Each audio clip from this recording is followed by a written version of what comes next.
Okay, Nikki here with Beauty J'adore, and I am coming to you with a new pattern, which is a Chandler, that's the name of my daughter, a Chandler fanny pack. And it's a quick sew. And it's only going to be available on PDF. So there's no print shop version, but it's really quick and easy. It's 6 pages printed out. And I'm going to take you through the process of how to cut it and tape it so that it's accurate and you have a really good bag. So the reason this came about was my daughter, Chandler, she's 9, and she loves clothes. She loves bags, and she wants a designer bag. She ain't getting one. So I went through the process of using one of the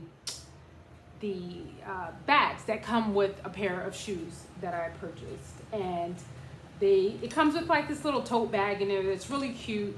I ended up dyeing it and using the ribbon that was also included in there, and it's just adorable, right?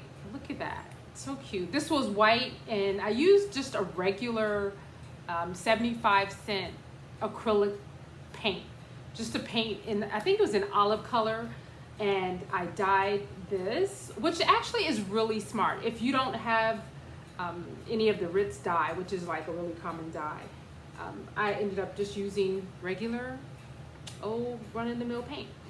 But anyway, so I am going to walk you through this process. Now, this one's going to be a little different, but I still will show you how to make it just like the traditional way with these little plastic like fasteners on the end, as well as with the zipper. They're fully lined, as you can see in here, and just like really super cute, quick. They're great for adults and kids. Now, this version that I'm going to take you through, it is going to be wool, and I'm using this like pigskin leather. So I'm undecided yet if I'm going to do a piping. So I'm thinking about doing, so this is going to be inside. This is just going to be the lining. But I'm also thinking about around here, just kind of like doing a piping with this. I think that would be really cute up against here. Also, the straps, which is this normal webbing, which is traditionally what's on these types of bags. Whether it's just your run-of-the-mill bag or it's a designer bag, these typically have webbing. So I'm not going to use webbing. Well, it is webbing, but it's just a different kind. It's this cotton webbing that I'm going to use, which is definitely like a hardier version of the traditional webbing. I'm going to use these, and I'm only using these, to be honest, because I want to use this webbing, and the fasteners that I have, they don't fit. So I'm going to use these, which are a really good quality. I'm not even sure where I got these, but I'm going to use these. I'll look, and I'll actually tag everything in this down here below. But I'm going to use these. I'm also going to use this, of course, as an adjuster. And a way that I'm going to connect the ends of the bag are pretty much like this, which I think will be kind of interesting. I think that is it. Yeah, so with this, you're going to need, it's 4 pieces, pattern pieces, and they're really easy. They're not large at all. You're going to need 4 also pieces of the lining. You're going to need a zipper, probably like a 13-inch zipper. I used here like a plastic zipper, like a coat zipper. It's really nice, especially if you're making this for a kid. I think this bigger zipper is really nice. I haven't decided yet on a zipper for this, but I will shortly. And you're going to need batting. Now, I don't have the batting that has the, where you can iron it on. So this is just a traditional batting. And what I'm going to do is just kind of tear it apart to make 2 pieces. You just have to be really gentle. You're going to tear this apart, and I'm going to use this batting. I'm also going to use some tacky spray on the batting, just so that it could stay in place without me having to hand stitch it on. And I think that is it. I'm also going to use this adhesive glue, and this is for leather, because I think on the ends I'm going to maybe put some leather, maybe some of this leather around the end. You won't be able to see it much, but it's just kind of like these little details that just make it really special. So let's go ahead and get started. The first step I am going to show you is how to tape the pattern together. All right, so be right back. Okay, so we have the 6 sheets of paper. And on this pattern, you'll see at the top, it'll say A1, A2, A3, A4, all the way to A6. And on the side here, it has, let's see, I hope you can see this. Let me grab a pencil really quick. Or a marker. So on the pattern, there are these little marks here. So it's this, I'll just darken it so that you can see it, and then here, and then here. And this is on each one. And essentially what that is each sheet of paper is going to make this. So this is here, here, and here. So we're going to cut these ends off to when you put these up against each other, it's going to match perfectly. So what we can do, I'm going to turn this around. So for the parts that's open, you don't need to worry about cutting this side because there's nothing that we need to match up over here. So the sides that we need to match up, just put them together.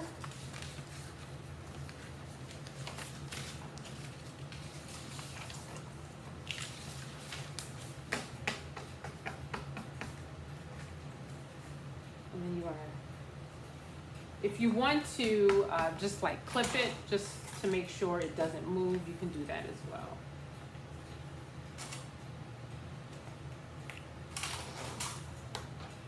All right, then you want to line this up. And then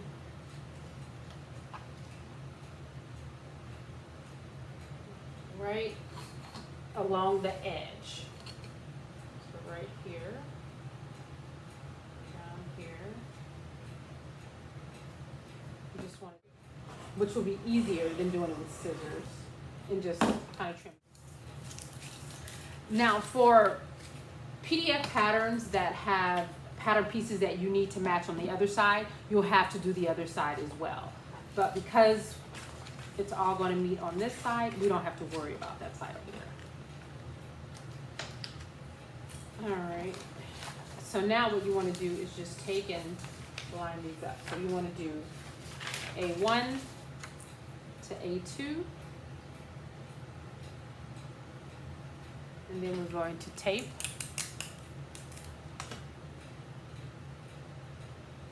And what I usually do is if it's a large pattern, I'll take everything off my table and I will lay it out before I tape it. Or if it's even larger than that, I will put it on the floor to do it. And I know a lot of people, they don't like PDF patterns, but I don't know, I just think they're convenient because if this was an actual pattern in the store, you either have to have it sent to you or you have to leave the house and go get it. So I just feel like these are way more convenient. Yeah, of course you're going to need a printer at home. And if not, you can just take it to a library or you can send it to Staples and go pick it up there. But anyway, so we're going to do that for all the pieces. And again, there are 4 pattern pieces.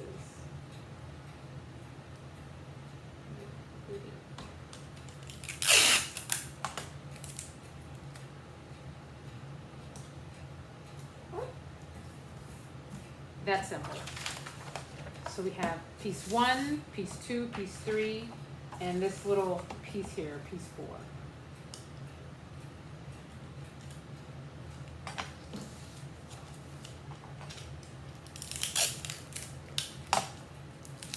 All right, and then we're going to go ahead and just cut them out.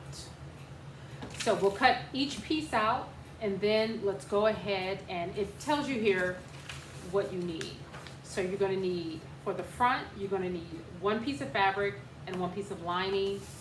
For the back, one fabric, one lining.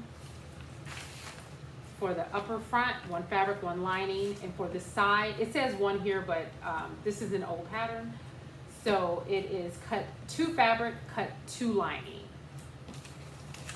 So once you do that, then we'll go ahead and I'll show you how you need to cut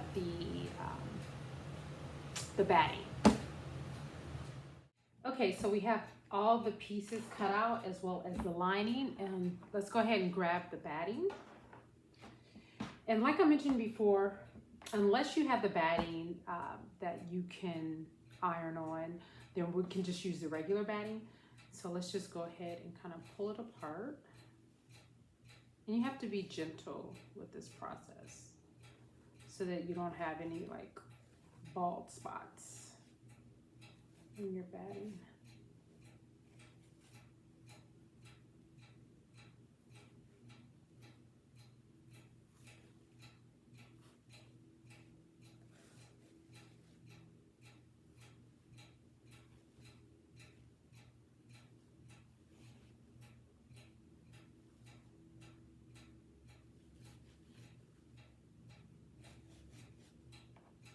And what the batting does is it stabilizes the bag. If not, it'll just kind of be a little limp and just not look as good. All right. So what I'm going to do now is just take a piece. I'll take number 1. And we're going to go ahead and cut it out.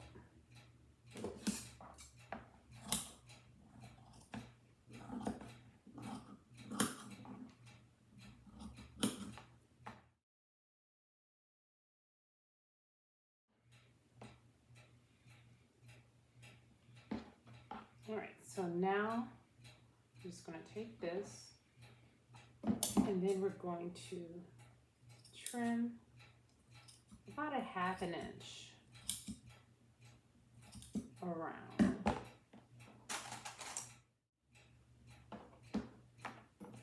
On all 4.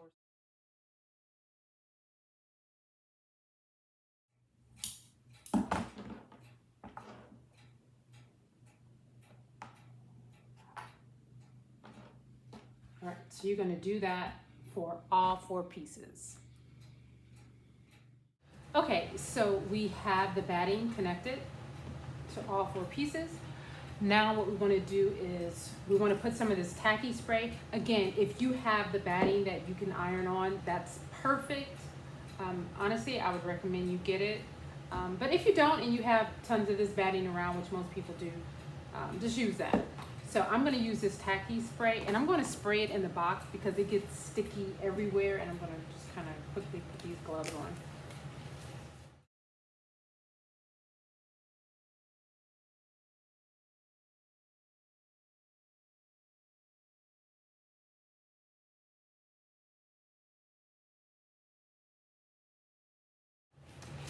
Now what you want to do is just take an iron. First put something over like just a cover, and then just press it down and it'll get it nice and flat. We want to do that for all 4 pieces. Okay, so we have the batting attached and nicely pressed. Now what you want to do is go ahead and we're going to start with piece number 3, which is the upper front. So this curve here is the curve that we're going to place the zipper. So I have my zipper here. You want your zipper, of course, a very long zipper, but something around 18, 19 inches. Shorter is fine, just a bit shorter. Probably the shortest you want to go is like maybe a 16 inch. But what you want to do is, which I've already done this, but I'll show you. The zipper stop, you just want to cut that off. You want to cut the zipper stop off. And you want to just put this little clip on it.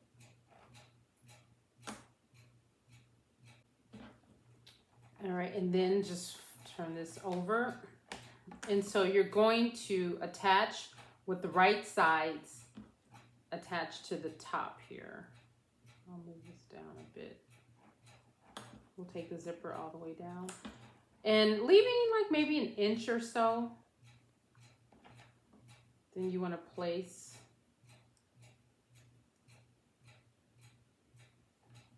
so about here. And then I'm going to use clips to just clip this on.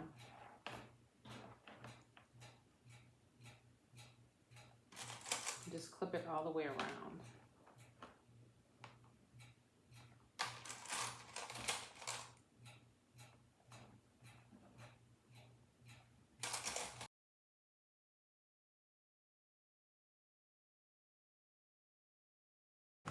Okay. So you have this clipped. Get some over here. Because there's this curve, you definitely want to make sure the clips are going to secure it. All right, then go ahead and turn this on the other side. And then you're going to take your lining with right sides together. You're going to attach your lining and you're just going to put it right on top of the existing and then just use the same clips.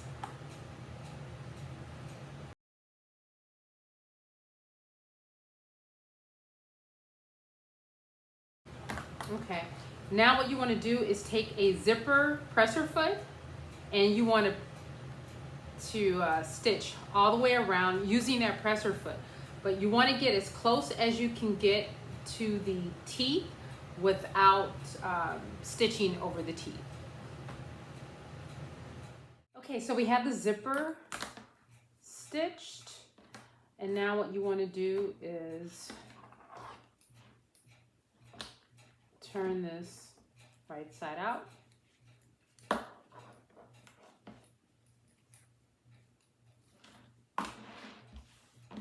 And you want to just give it a really good press.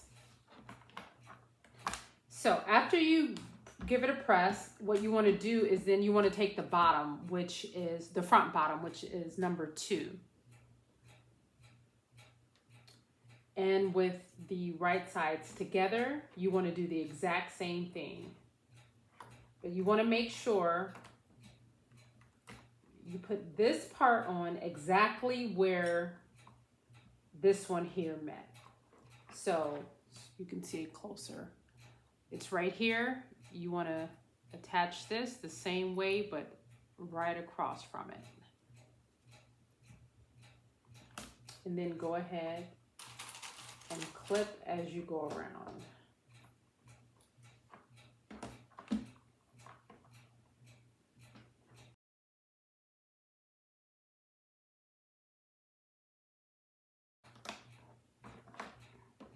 And then do the same thing. You want to turn this over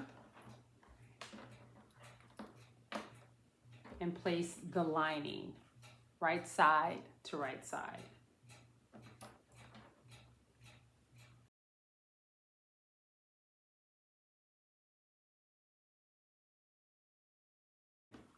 And then go and do the same thing, stitching really close all the way over. So just keep in mind, stitching close without stitching through the teeth is really important. And let me tell you why. So if you don't stitch close enough, you'll have a lot of the zipper tape showing. And for it to be neat and look really professional, you get as close as you can so not a lot of the tape is showing. If that makes sense. I hope so. I think so. So it looks really good. So do the same thing, then turn it right side out and press it really well. Okay, so we have the zipper nicely installed and press. Now what you want to do is go ahead and close the zipper. So just for perspective, this is the top of the bag and this is going to be the front of the bag. So what you want to do is you want to take piece number 4. So there's 2 pieces of number 4. You want to, and this is how it will lay. So this is essentially, like I said, the top, and this is going to be the bottom front. And you see this has an angle and a point to it. So you want this angle and the point in this direction. So right side to right side. And you want to go ahead and secure this in place. Right across the top here.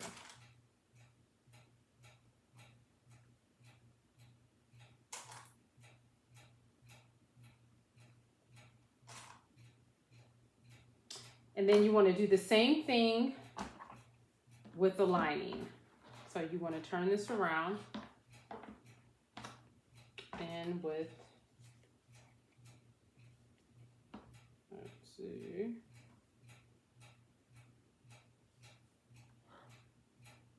and go ahead and just clamp this on here.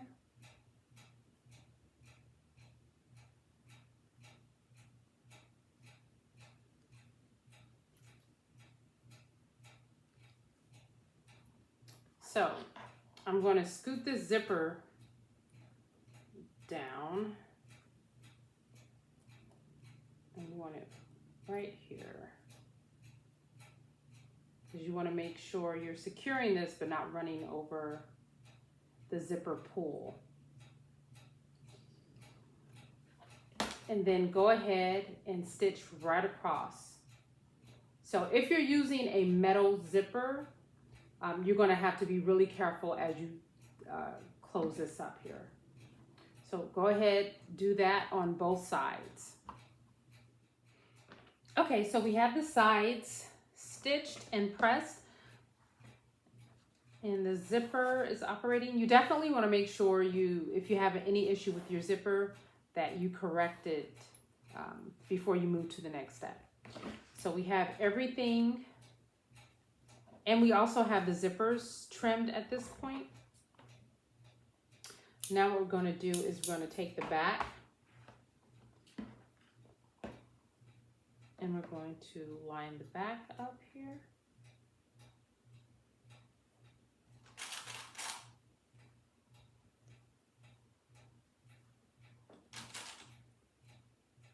We're going to clip it.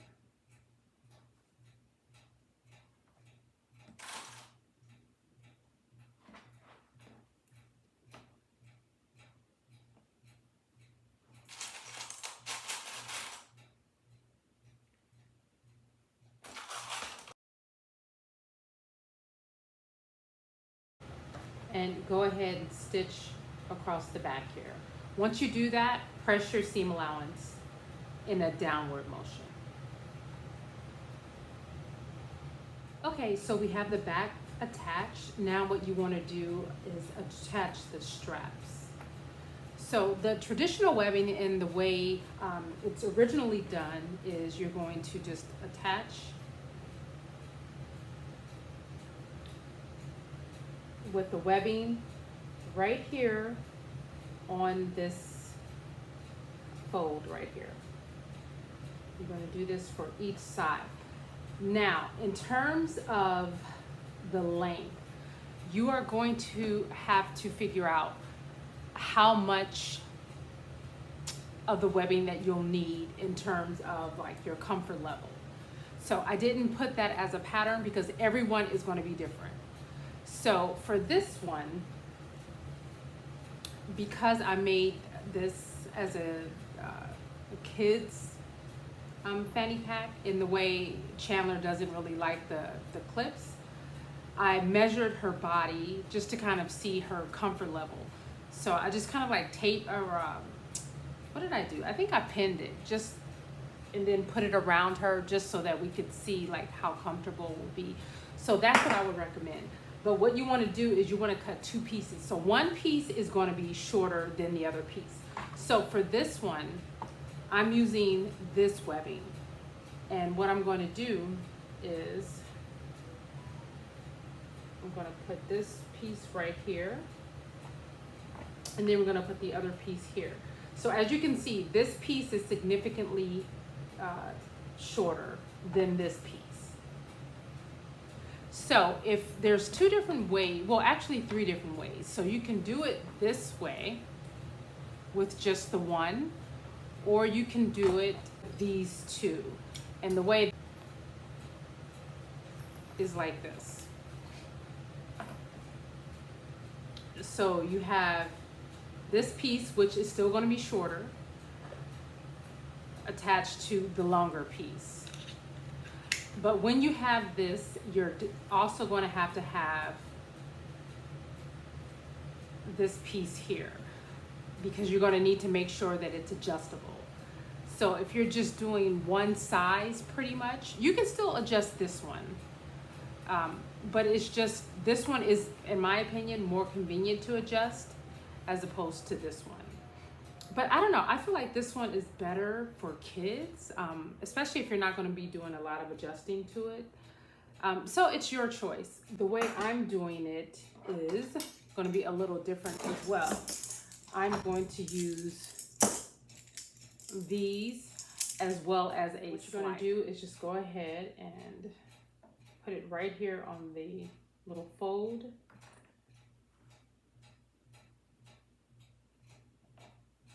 I'm going to clip this. I'm going to do this for both sides.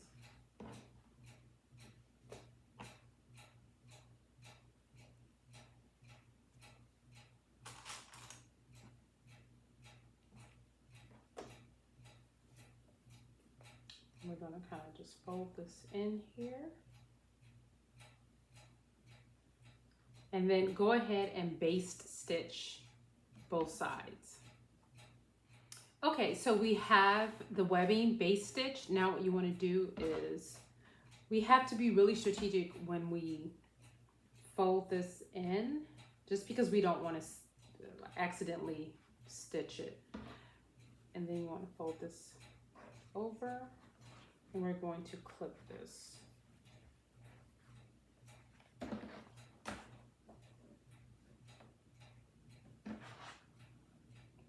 Just gonna be really careful when we do it.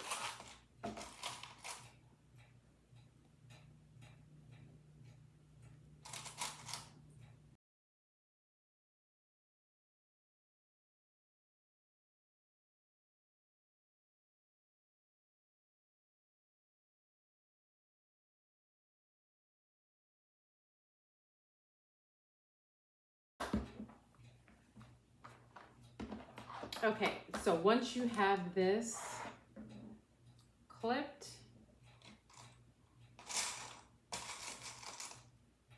I'm running out, you want to then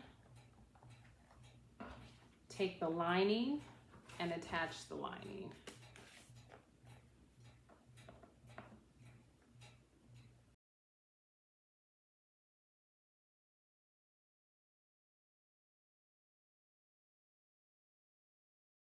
So when you get to the top, you want to clip this, and if your webbing is big and hard, you definitely want to make sure you just kind of like press it in there.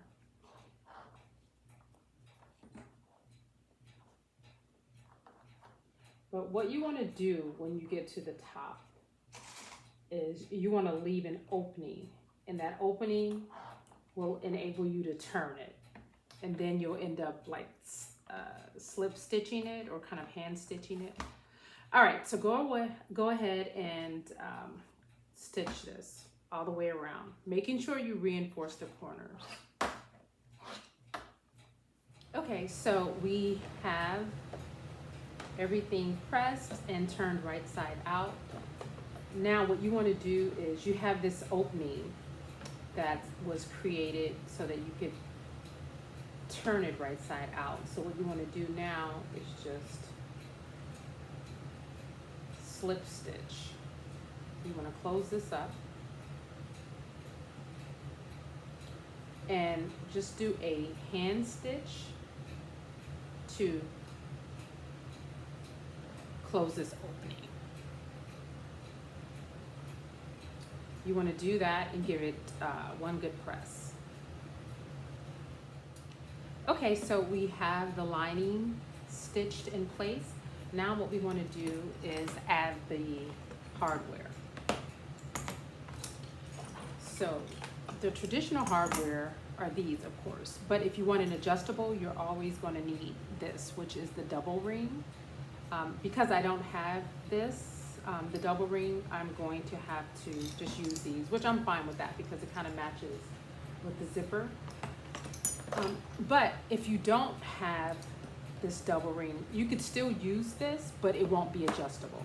So if you just wanted one length, you could just measure it around your waist, see what's comfortable, and then cut the webbing to fit. But again, it won't be adjustable. So if you want adjustable, you always have to get the double. So what we're going to do is I'm going to put this on here. So you're going to leave around this much space. I guess it's about an inch or so. And then you're going to stitch. You're going to stitch right across. So as you can see, this webbing kind of frays, which a lot of the webbing frays. So you can either put like webbing glue on there or some type of fabric glue. But you can also, which is what I'm going to do, after I stitch this, I'm going to kind of like secure this with a piece of the lining. You don't have to do that. That's just additional steps. And it makes it look nicer, but it's not necessary. But I am going to kind of do this. And I'm going to do that for both sides. All right, and so for the other side, you're going to take your ring. And it's a little challenging to get this through, but it works nicely. And then slide it through this part.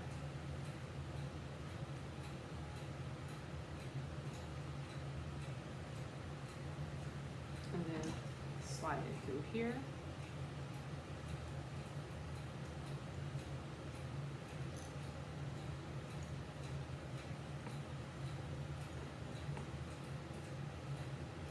And kind of push this up because you're going to have to squeeze both of these in through this space. So then bring this one up.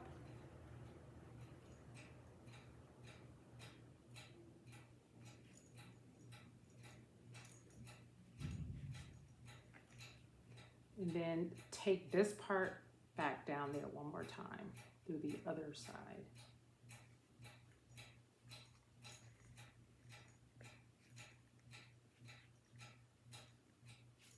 All right.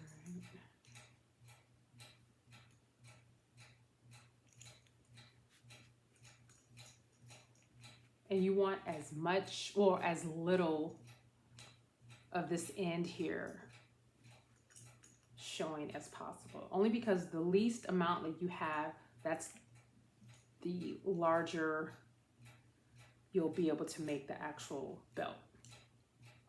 Okay, so what you'll do then is you're going to, I'll do the clipping here.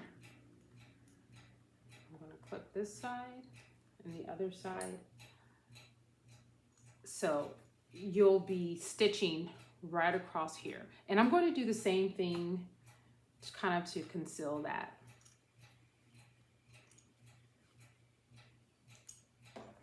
And that is it. So at this point, you can do any of the finishings you want. If you want a top stitch here on the end, sometimes I think that looks nice, but with this fabric, because it's so bulky, I'm not going to do it. But it does look nice. You kind of put a little square here on each side, just as a finishing, and you want to do it with a thread that complements, because again, it's going to be showing on the outside. I may also put kind of like a belt loop kind of thing around here, not sure yet, but I just may. So then you want to take this, and you can just, which is how you're going to close it, like so. And to definitely finish it off, you want to press and steam like really hard. I am using a fabric that's really thick, so my pressing and all that's going to be a lot more intense. I'm even going to use like the bamboo ironing tab on it. So if you're using a thinner fabric, like kind of like this one, it's not as necessary. But because this is significantly heavier, it's going to just take a lot more weight to do it. And these are, I don't know, I think these are, it's easier to work with these particular fabrics because it's just a cloth, just a cotton bag. So yeah, so if you have any questions, any comments, let me know. Happy sewing.